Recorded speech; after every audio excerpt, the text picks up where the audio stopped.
O livro do profeta Zacarias, no seu capítulo 4,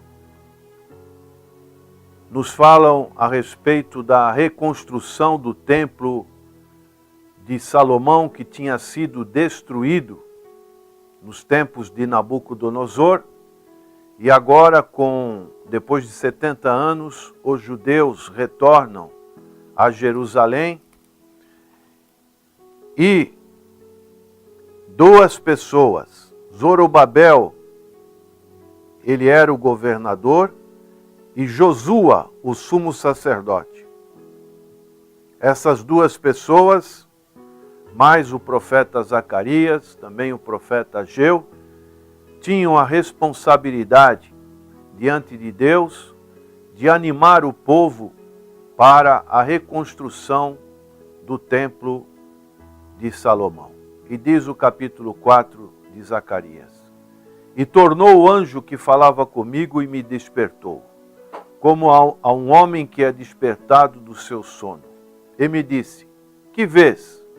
E eu disse: Olho, e eis um castiçal todo de ouro, e um vaso de azeite no cimo, como as 7 lâmpadas, e cada lâmpada posta no cimo tinha 7 canudos. E por cima dele 2 oliveiras, uma à direita do vaso de azeite, outra à sua esquerda. E falei e disse ao anjo que falava comigo, dizendo: Senhor meu, que é isto? Então respondeu o anjo que falava comigo e me disse: Não sabes tu o que é isto? O que isto é? E eu disse: Não, Senhor meu.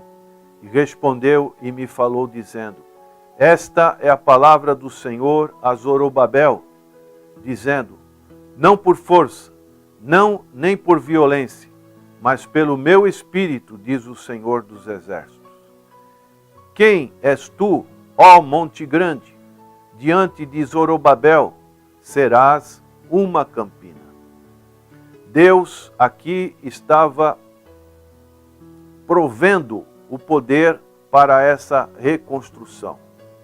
Quando Salomão construiu o templo, ele tinha a seu dispor recursos praticamente ilimitados. Seu pai Davi havia travado muitas batalhas, juntado espólios a serem usados para a construção do templo. Mas, agora, nesse momento da história do povo de Israel, o remanescente que retornou não possuía um exército. Salomão era o monarca de um reino poderoso que governou sobre muitas nações gentílicas. Delas recebia tributos, mas os judeus, no tempo de Zacarias, não tinham essa autoridade. E aqui, no verso 6, diz que a palavra força, não por força, refere-se a uma força militar, aquilo que as pessoas podem fazer em conjunto. Mas o remanescente que estava em Jerusalém não possuía um exército. E também aqui no verso 6 nos falam de poder. O termo poder refere-se à força individual, mas as forças de Zorobabel estavam chegando ao fim. E aqui a palavra de Deus diz: não desanime.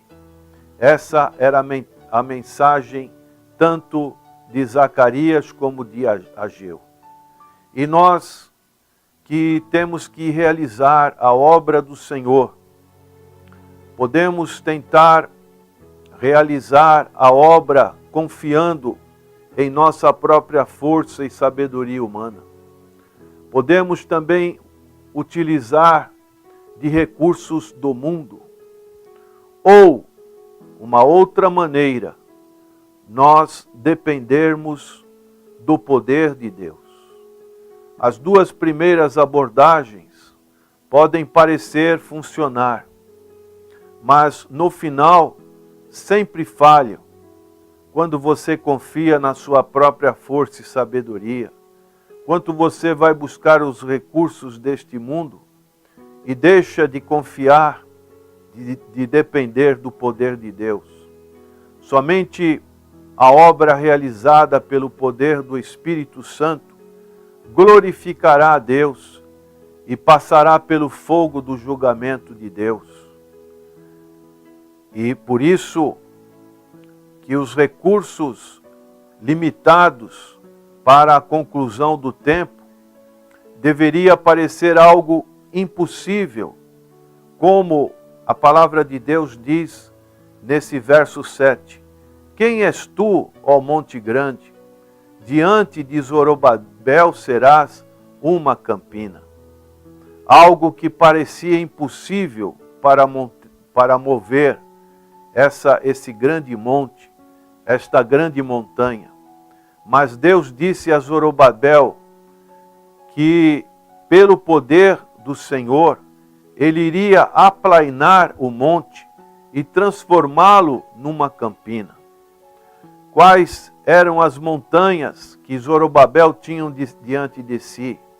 Qual são as montanhas que também Deus tem diante da sua vida, que você acha que é impossível?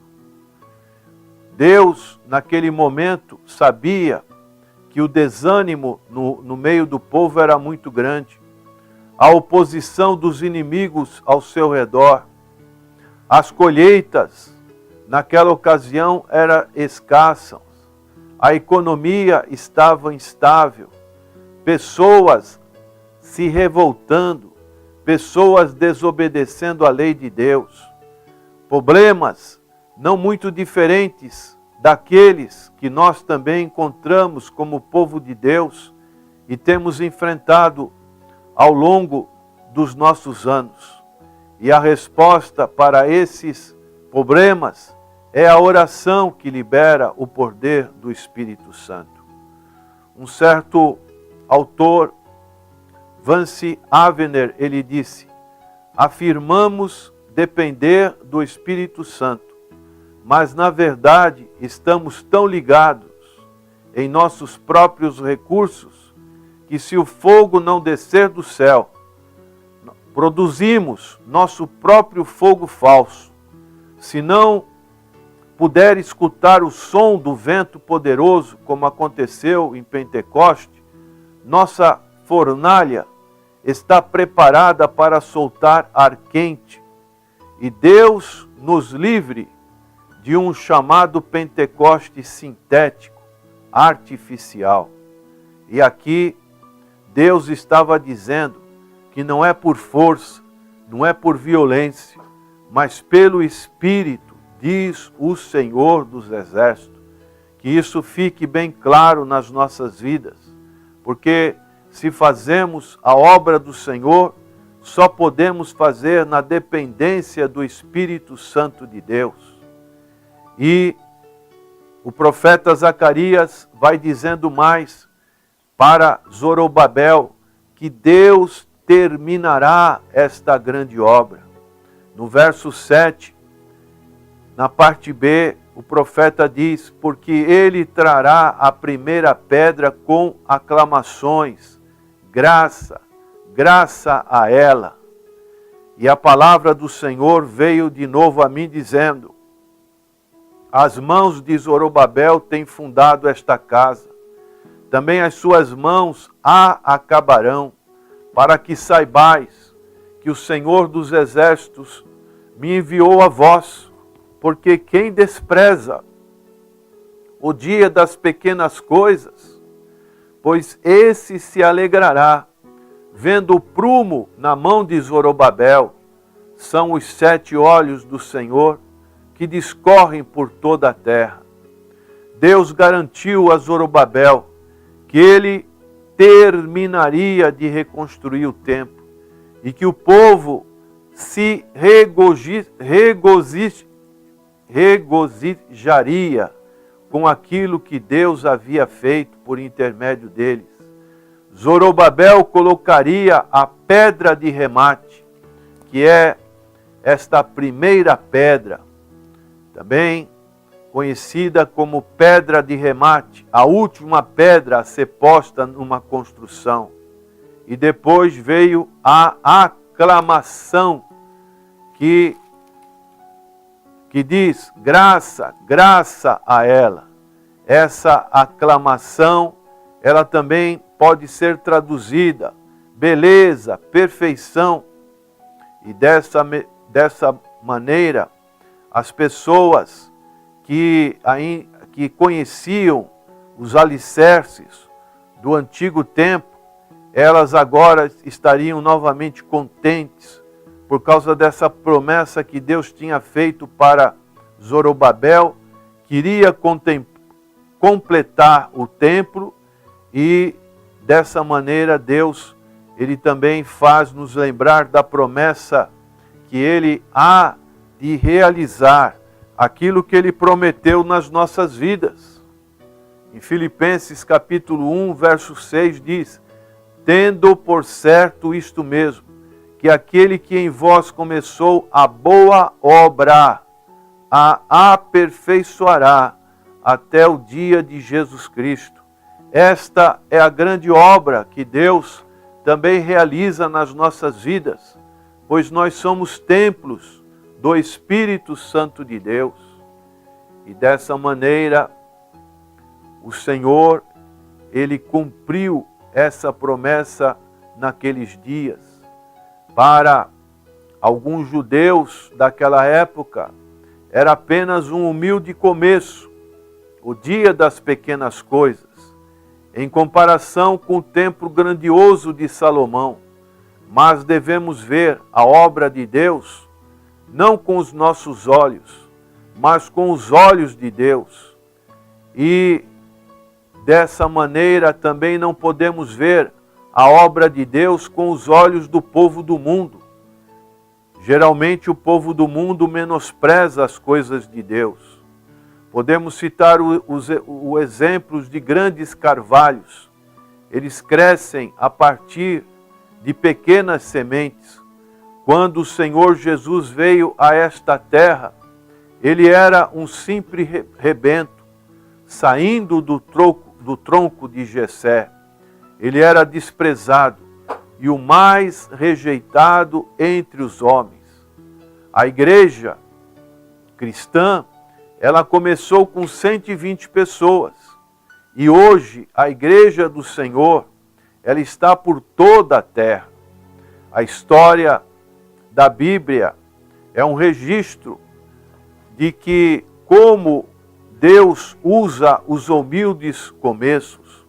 Quando Deus quis dar um início ao plano de salvação, começou com um pequeno bebê chamado Isaac. Quando Deus libertou o seu povo, também Deus utilizou de um pequeno bebê que foi Moisés, jogado num rio, numa correnteza. O Senhor Jesus utilizou um pastor com uma funda para derrotar um gigante. O Senhor utilizou um lanche de um menino para alimentar multidões. O Senhor Jesus livrou o apóstolo Paulo da morte com um cesto e uma corda. Por isso, prezado ouvinte, nunca despreze os humildes começos, pois Deus é glorificado nas coisas pequenas e as emprega para realizar grandes coisas. Deus e seus servos devem trabalhar em conjunto a fim de cumprir os propósitos divinos. Deus dá a seus servos o Espírito, e ao ver Zorobabel trabalhando, tendo as mãos o prumo, cientificando que o muro estava reto, o povo animou-se. Enquanto Zorobabel estava trabalhando, os olhos do Senhor, eles estavam por toda parte, estavam observando o seu povo, monitorando as nações. Isso significa a onisciência de Deus. E por último, a visão, ela chega no seu auge, como aqui nesse verso 14 do capítulo 4 de Zacarias. Então ele disse: estes são os dois ungidos que estão diante do Senhor em toda a terra.